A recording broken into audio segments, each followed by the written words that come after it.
Nous sommes à la 22e partie de ce livre, le titre du livre étant « La chair, l'obstacle majeur à la vie spirituelle ». Il est écrit par le bien-aimé frère Bills Akani.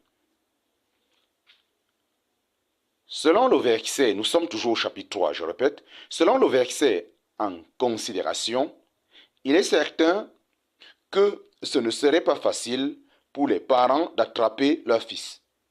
Le moi n'aime pas qu'on l'attrape ou qu'on l'expose. Il aime se cacher et se dissimuler. D'habitude, c'est sous forme de religion que le moi se dissimule. En effet, pour cacher ses défauts, la chair s'adonne à des prières, au jeûne et à l'aumône. Je m'imagine le garçon plaider auprès de ses parents une fois qu'il l'attrape. « Papa, maman, dira-t-il, je suis désolé d'avoir été si longtemps pour vous un sujet de honte. Je ne le ferai plus, même si je ne veux pas changer complètement. Il y aura une amélioration. S'il vous plaît, donnez-moi un peu de temps et ne me dénoncez pas en public. S'il vous plaît, je vous en prie, il se peut même qu'il devienne tout d'un coup sage de peur qu'on ne le dénonce en public. Il se calme pour un moment pour échapper à une exécution. Bien-aimé, le moi est bien rusé. Dès qu'il est exposé, il s'adonne à des remords.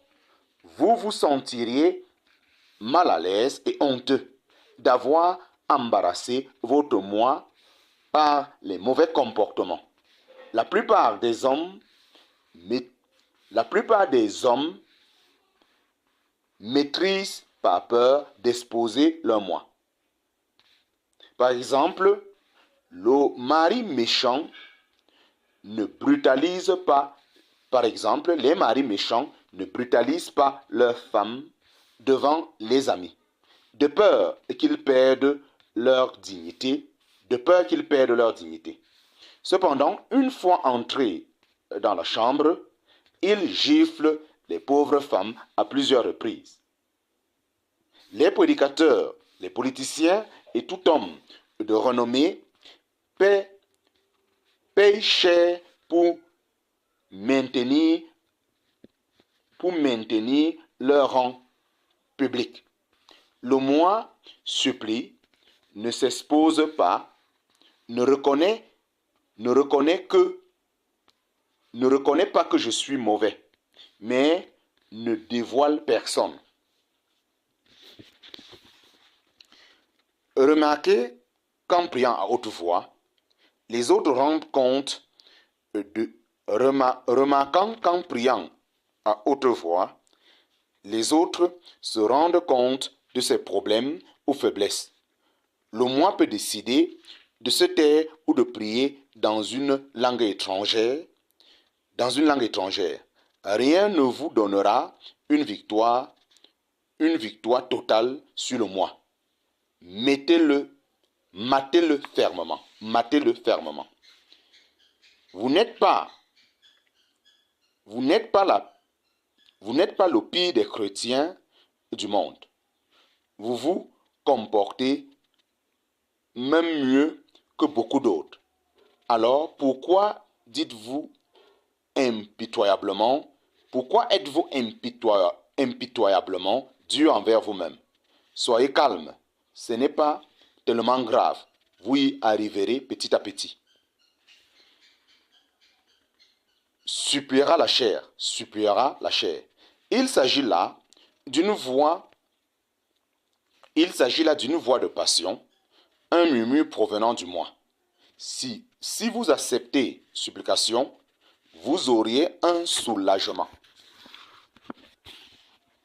Vous auriez un soulagement momentané, mais le moi ressusciterait à coup sûr. Prenez le moi. N'écoutez pas ces supplications pour en avoir pitié. Même si vous êtes tolérant envers les autres, il ne faut pas l'être envers vous-même. Prenez-le et menez-le vers les anciens de sa ville et à la porte du lieu qu'il habite. Faites-le sortir, faites-le sortir. Ceci constitue l'étape suivante dans le processus d'extermination du moi. Ce dernier s'épanouit lorsqu'on ne l'expose pas et qu'il reste caché. La première préoccupation d'une vie égocentrique manifestée en Adam après avoir mangé du fruit était de cacher sa nudité avec les feuilles. Se mettre à nu est toujours un problème pour le moi. Pourtant, le Seigneur nous demande de le faire sortir, Pour que le moi soit vaincu, il faut d'abord l'exposer. Écoutons attentivement cette instruction. L'emprise du vieil homme. Ils se croient plus intelligents parce qu'ils savent cacher leurs faiblesses sous leur costume. Même les prédicateurs ne comprennent pas pourquoi vous avez décidé d'exposer votre moi parce qu'ils ont caché le leur dans des armoires sous forme de cadavres embaumés et de compromissions parfumées. Si vous désirez maintenir votre relation avec le Seigneur, si vous voulez prendre la voie étroite qui mène à la gloire, si vous voulez suivre de près notre Seigneur Jésus-Christ, ne vous mêlez pas à la multitude qui protège la chair. Faites-le sortir de votre être, de votre sein et de votre cœur et conduisez-le vers les anciens.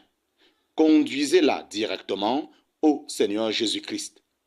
Vous ne pouvez pas, de votre propre effort, détruire votre moi.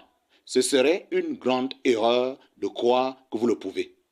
Quelquefois, on entend les gens dire « Je vais me corriger, je vais essayer de changer ». Si vous en aviez la capacité, vous auriez parfaitement changé depuis longtemps. On ne peut pas changer par simple résolution.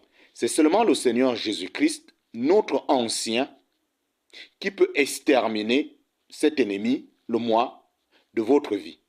Conduisez-le vers le Seigneur en disant « Voici notre fils qui est indocile et rebelle, qui n'écoute pas notre voix et qui se livre à des excès et à l'ivrognerie. »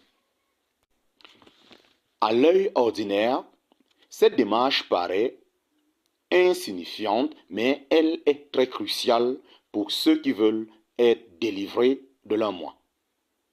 Bien que nous ayons beaucoup parlé des manifestations de la chair, il ne faut pas généraliser.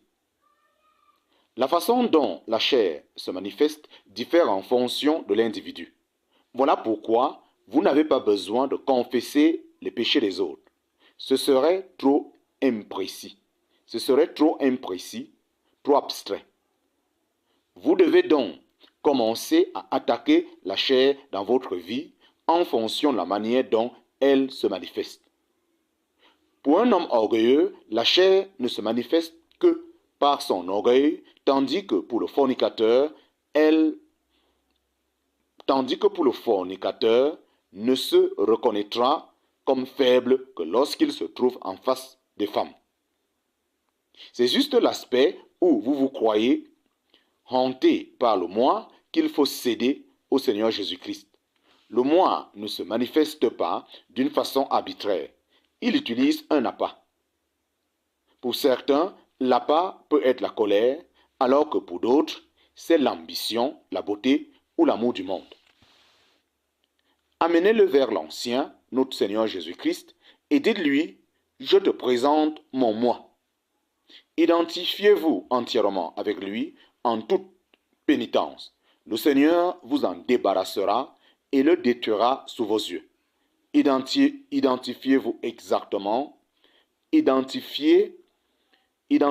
exactement les manifestations diverses du moi dans votre vie, en parenthèse, qu'elles soient négatives ou positives. Ne cachez rien, sinon la partie cachée deviendra un tremplin qu'il utilisera pour commencer un autre cycle de tyrannie contre vous. Vous êtes prêt à renoncer à la chair? Êtes-vous prêt à renoncer à la chair ou chérissez vous encore une œuvre dans votre cœur. Ce n'est qu'en renonçant volontairement à la chair, ce n'est qu'en renonçant définitivement à la chair que Dieu pourra vous accorder la victoire. Nous sommes présentement à la fin du chapitre 3 de ce livre. Je répète, nous sommes à la fin du chapitre 3 de ce livre. Nous entrons dans le chapitre 4. Chapitre 4, titre du livre, La chair, l'obstacle majeur à la vie spirituelle. Il est écrit par le bien-aimé frère Bill Akani.